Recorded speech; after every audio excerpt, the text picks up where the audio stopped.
Kung may nakasulat sa deed of sale na magkakaroon ka ng 2.5 meter right of way, ibig bang sabihin ay automatic na may daan ka na? O kailangan pa ng hiwalay na kasunduan? Sa video natin today, pag-uusapan natin ng isang mahalagang Supreme Court case, ang Valdez versus Tabisula na may GR number 175510. Ito ay tungkol sa easement of right of way at kung kailan ito enforceable. Ako po si Atty. Claribel Lucila at ipapaliwanag ko ang batas ng malinaw, simple, totoo at para sa lahat.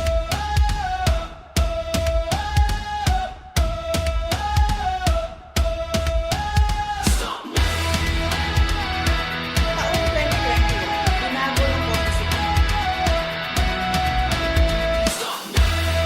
Kung ikaw ay bumili ng lupa o may issue tungkol sa right of way, mahalagang maintindihan mo ang kasong ito. Taong 1993 nang bumili ang spouses Valdez ng 200 square meters mula sa 300 square meter property ng spouses Tabisula sa San Fernando, La Union. Sa deed of absolute sale may nakasaad na they shall be provided a 2.5 meter wide road right of way on the western side of their lot which is not included in this sale. Pagkaraan ng ilang taon, nagtayo ang spouses Tabisula ng konkretong pader sa western side. Subalit naniniwala sina Valdez na doon dapat ang kanilang right of way. Dahil dito, nagsampa ng kaso sina Valdez for specific performance para pilitin ang mga Tabisula na ibigay ang easement at ipatanggal ang pader.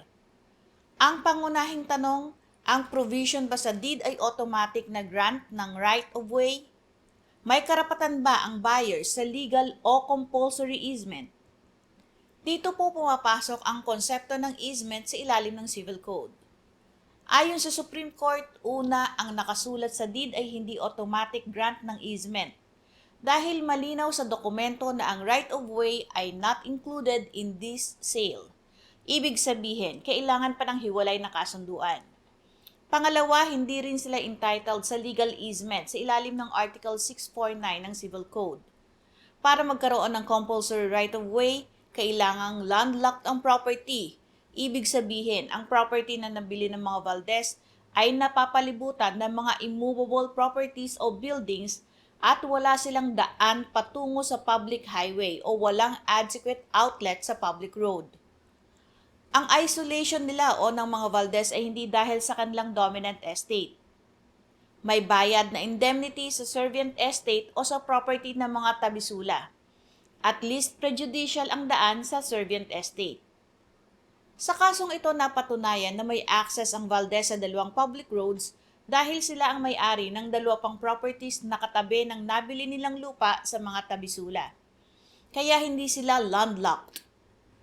Wala ring legal basis para pilitin ang mga Tabisula na magbigay ng daan.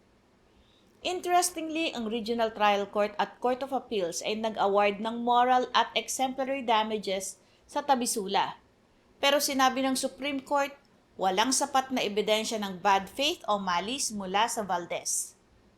At dahil hindi rin dumalo ang respondent sa barangay conciliation, hindi sila maaaring mag-counterclaim.